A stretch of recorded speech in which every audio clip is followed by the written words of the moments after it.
Berarti Kang Sidik itu udah bisa mempelajari ilmu tekstil ya, seperti menjahit, mengobras, dan bisa membuat pakaian untuk bayi. Nah, kalau selain itu ada skill apa lagi yang sudah dipelajari oleh Kang Sidik?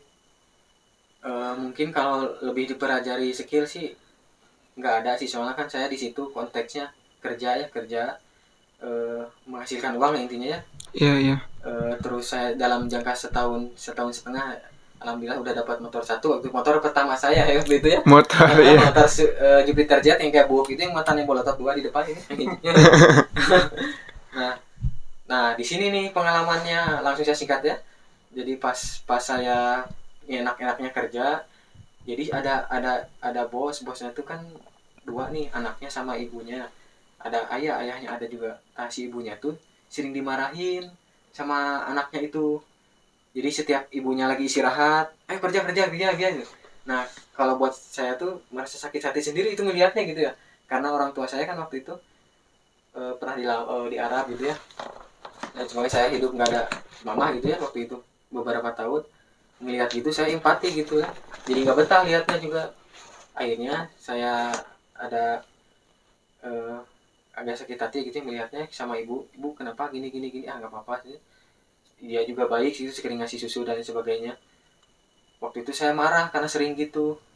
Akhirnya saya mengundurkan diri di sana, di kerjaan itu teh. Nah, mengundurkan diri teh kayak gini nih, kan saya di pabrik ini saya keluar ke pabrik adiknya, jadi sama nih keluar ke pabrik adiknya.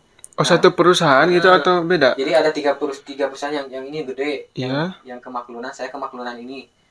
Usaha saya nggak betah karena sering dilihat gitu. Akhirnya saya ke maklunan yang kedua. Yang kedua ini ternyata saudaranya yang ini. Oh, tapi nggak tahu itu saudaranya. Nah pas saya keluar itu, saya tuh kepakai kerjanya di sini saya, iya. karena ada hal yang lebih dari saya. Contoh, saya mah dalam gerakan orang lain satu gitu ya, membuat tangannya. Saya mah enggak, saya mah ditijek gas dan dulu gitu ya, nggak ada erena sampai mesin pun ngebul. Gitu.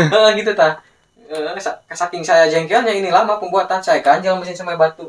Orang-orang tuh merasa aneh, kenapa Anda bisa seperti itu sedangkan orang lain nggak bisa. Terus saya berpikir, nggak tahu, mungkin saya sendiri mungkin yang bisanya, mungkin saya juga nggak aneh gitu ya, kok bisa ya, karena orang lain nggak ada yang bisa seperti saya gitu. Jadi cepat ya. Jadi orang lain satu saya emang enggak, terus saya ngegayar gitu. 2 kali lipat bahkan lebih ya mungkin ya.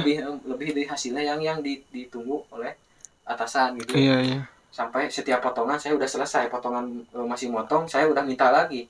Kadang saya dimarahin, udah belum beres minta lagi gitu. Oh iya. Gitu. Saking kepakainya kerja, sebab saya hanya nggak tenang lihat ibunya selalu digituin ya gitu ya.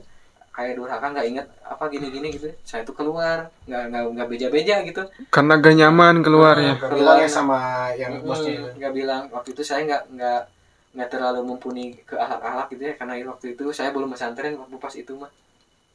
Nah, mungkin ini jawaban dari Allah ya. Saya dari waktu itu kan saya ceritain di Lampung ya, sampai doa kayak gitu. Mungkin Allah sayang, saya dihadirkan ke satu pondok pesantren. Jadi pas saya ke pabrik ini teh ngontrol gitu ya, ngelabrak saya, kenapa kamu ke sana gitu ya. Oh iya. Akhirnya mas saya meeting, udah kamu mulai sekarang jangan kerja di sini lagi. Saya dipecat. Di sini dipecat, di sana dipecat. Oh gitu. Mungkin izin Allahnya gitu ya, tapi karena gini mikirnya, kamu nggak sopan keluarnya, jadi nggak permisi. Oh iya. Ditambah lagi ini juga butuh, daripada saya lihat kamu kerja di saudara saya, mending kamu nggak dua-duanya sekalian. Gitu. Saya dari situ sedih kehilangan pekerjaan saya. Oh, tapi kalau upahnya itu gimana Upahnya masih dibayar sesuai kerjaan. Dibayar sesuai kerjaan gitu. Waktu itu saya keluar, pas keluar terus saya merasa sedih, merasa hancur. Oh, berarti di Bandung tuh udah gak ada kerjaan karena dikeluarin. Jadi balik lagi ke kampung. Lagi saya ke kampung halaman saya. Pulang lagi.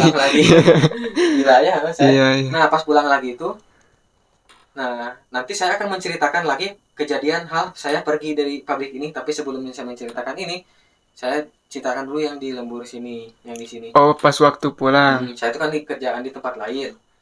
Dapat lagi kerjaannya alhamdulillah itunya dalam pembuatan baju yang kayak gini nih. Saudara saya yang satunya buat baju kayak di mana itu, di Bandung? Daerah Soreang kalau nggak salah.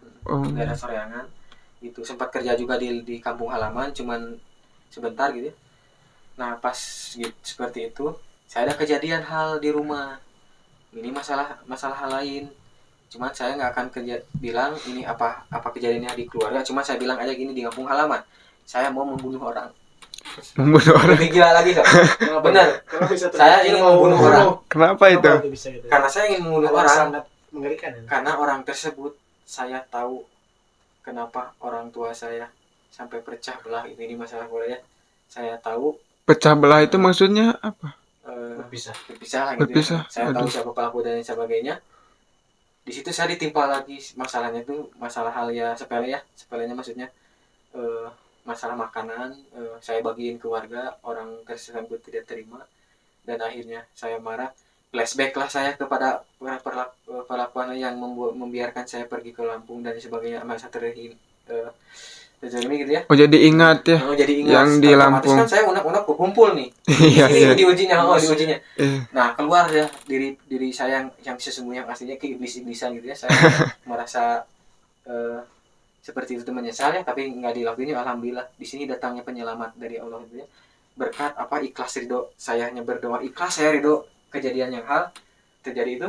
Nah, akhirnya timbullah pertolongan Allah. Kalau saya di sana sampai melakukan, kemudian mungkin saya nggak akan bertemu dengan kalian ya, nggak akan podcast dan sebagainya. Hidup saya juga hancur di penjara mungkin ya. Dan banyak orang juga, orang yang alhamdulillah yang udah saya bantu dengan izin Allah gitu ya, nggak akan saya kebantu sama saya dan lain sebagainya di belakangnya yang nggak akan saya ceritain. Mungkin nggak akan terjadi pilar-pilar yang sudah dibangun di mana saja gitu ya, nggak akan kebangun kalau saya melakukan itu. Saya terpikir itu sekarang udah dewasa. Tempat, waktu, senjata udah saya prediksi semuanya. Gilanya gitu. Makanya introvert itu lebih gila gitu ya, diam tapi melihat, diam. Nah, pas saya udah mau melakukan, anehnya lebih gilanya lagi, saya tiba-tiba pengawasan. Aneh kan? Pengawasan. Kok bisa gitu ya? Bisa. Pas pengawasan itu nggak ada yang ngajak, tiba-tiba saya ingin ke pengawasannya, aneh. Ke suatu masjid itu atau gimana? Karena lihat teman-teman sebaya saja, saya ke sana. Ke sana dulu ke sananya. Waktunya masih panjang, orang itu ngeliwat nah gitu ya. Masih lama. Oh, masih lama. Masih lama. Jengkel saya lila, enggak sih. Mejeng dulu, ada makanan tuh di masjid. Oh, gitu.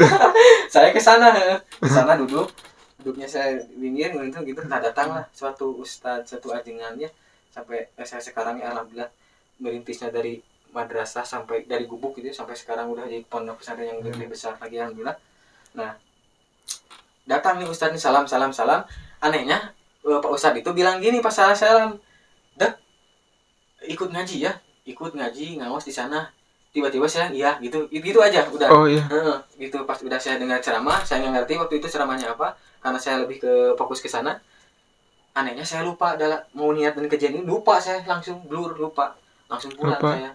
Langsung tidur, ingat udah pagi. Saya waktu itu marah-marah di sana karena nggak jadi gitu, marah-marah sampai marah-marahnya luar biasa, nangis. Ada mama saya waktu itu nenangin, "Kenapa kamu teh gini-gini?" Nah, di situ saya menceritakan semua pengalaman hidup saya selama di Lampung. Kenapa saya baru bilang sekarang? Jadi kalau udah tahu gini nggak akan sedikitnya saya mama nuntut ini izinan sih lebih ke tanggung gitu ya. Sekarang mama udah nggak bisa apa-apa, soalnya udah terjadi udah agak lama ini. Saya udah marah, pokoknya udah marah gitu. Ya udah ini ikhlas, mama akan kesana, nyari mama kesana, langsung bicara lah, marahin gini-gini. Ke mana itu? Ke pelakunya dan sebagainya. Oh, ke pelakunya. Di sana saya berpikir udahlah gitu ya. Ingat kata ustadz itu waktu itu ngaji ya. Nah, ikut ngaji waktu itu. Oh, pas waktu itu. Ngaji